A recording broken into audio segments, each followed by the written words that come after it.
Indian ఆర్మీలో చేరాలనేది చాలామంది కల. మరి ఆ కలను నిజం చేసుకునేందుకు వచ్చిన అగ్నివీర్ 2026 రిక్రూట్మెంట్ గురించి మీకు తెలియాల్సిన ప్రతి ముఖ్యమైన విషయాన్ని ఇప్పుడు వివరంగా చూద్దాం. అప్లై చేసే ప్రాసెస్ సింపుల్గా ఉండాలి కదా.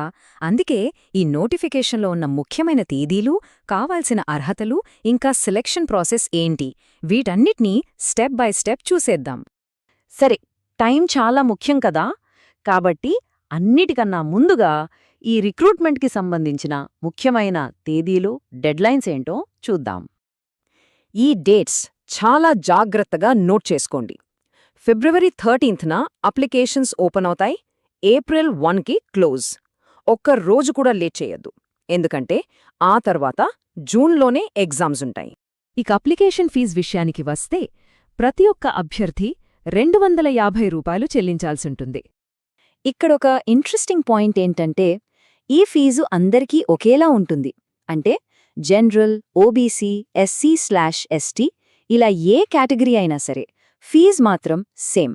దీన్ని మీరు ఆన్లైన్లో ఈజీగా కట్టేయచ్చు. సరే, ఇప్పుడు అసలు విషయానికి వద్దాం. ఈ పోస్టులకి ఎవరు అప్లై చేయొచ్చు అంటే వయస్సు, చదువు, ఈ క్వాలిఫికేషన్స్ ఏంటో వివరంగా చూద్దాం. చూడండి, అగ్నివీర్ జీడీకైతే 17.5 నుంచి 21 ఏళ్ల లోపు ఉండాలి. అదే సిపాయి ఫార్మాకైతే 19 నుంచి 25 ఏళ్లు.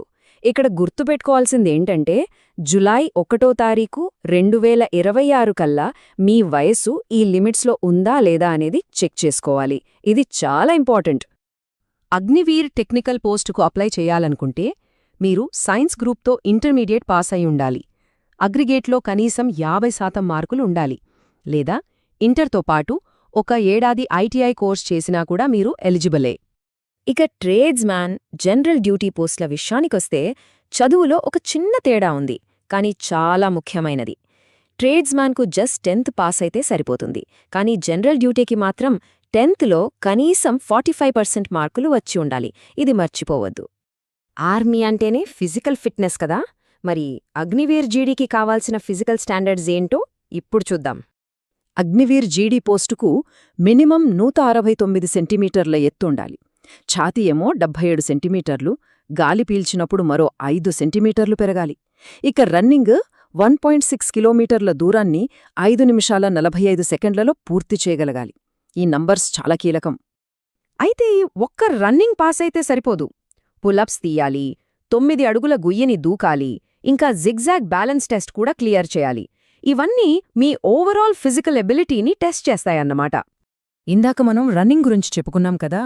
ఆ 1.6 కిలోమీటర్ల పరుగుకి మ్యాక్సిమం 60 మార్కులు వస్తాయి. అంటే మీరు ఎంత ఫాస్ట్గా పరిగెడితే మీ స్కోర్ అంత పెరుగుతుంది. ఇది సెలెక్షన్లో చాలా పెద్ద పాత్ర పోషిస్తుంది. అలాగే పులప్స్. కరెక్ట్గా 10 పులప్స్ తీస్తే దానికి మరో 40 మార్కులు యాడ్ అవుతాయి. సో మొత్తం ఫిజికల్ టెస్టు 100 మార్కులకన్నమాట. ఓకే, ఇప్పటిదాకా జీడీ గురించి చూసాం. మరి సిపాయి ఫార్మా పోస్టుకు ఫిజికల్ రిక్వైర్మెంట్స్ ఎలా ఉంటాయో చూద్దామా? జీడీతో పోలిస్తే ఏమైనా మార్పులున్నాయా? సిపాయి ఫార్మాకు కూడా దాదాపుగా అవే ఫిజికల్ స్టాండర్డ్స్ ఉన్నాయి. కానీ ఇక్కడొక ముఖ్యమైన తేడా ఉంది. జీడీలాగా మార్కులు కేటాయించడం ఉండదు. ఈ టెస్టులన్నింటిలో జస్ట్ క్వాలిఫై అయితే చాలు. సరే, ఇవన్నీ బానే ఉన్నాయి. అసలు సెలక్షన్ ప్రాసెస్ ఎలా ఉంటుంది? ఏ స్టేజ్లు దాటాలి? ఆ 4 దశల ప్రక్రియను ఇప్పుడు స్టెప్ బై స్టెప్ చూద్దాం. సెలక్షన్ ప్రాసెస్లో మొత్తం 4 స్టెప్స్ ఉంటాయి. ఫస్ట్, మీ నాలెడ్జ్ని టెస్ట్ చేయడానికి రిటన్ ఎగ్జామ్. అది క్లియర్ చేశాక మీ ఫిజికల్ ఫిట్నెస్ని చెక్ చేయడానికి పీఈటీ, పీఎస్టీ. ఆ తర్వాత మీ సర్టిఫికేట్స్ అన్నీ కరెక్ట్గా ఉన్నాయో లేదో చూసేందుకు డాక్యుమెంట్ వెరిఫికేషన్. ఇక ఫైనల్గా మెడికల్ ఎగ్జామినేషన్. అన్ని స్టేజీలు సక్సెస్ఫుల్గా కంప్లీట్ చేశాక చివరిగా ఉండేది మెడికల్ టెస్ట్.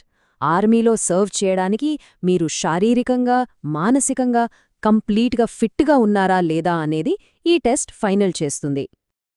సో ఈ రిక్రూట్మెంట్ ప్రాసెస్ గురించి ఇప్పుడు మీ దగ్గర ఒక క్లియర్ పిక్చర్ ఉంది. అప్లికేషన్ నుంచి మెడికల్ టెస్ట్ వరకు ప్రతి స్టెప్ గురించి మనం మాట్లాడుకున్నాం. మరి ఈ ప్రయాణంలో మీకు ఏ దశ అతిపెద్ద సవాలుగా అనిపిస్తోంది? మీ ప్రిపరేషన్ను ఇప్పుడే మొదలుపెట్టండి. All the best.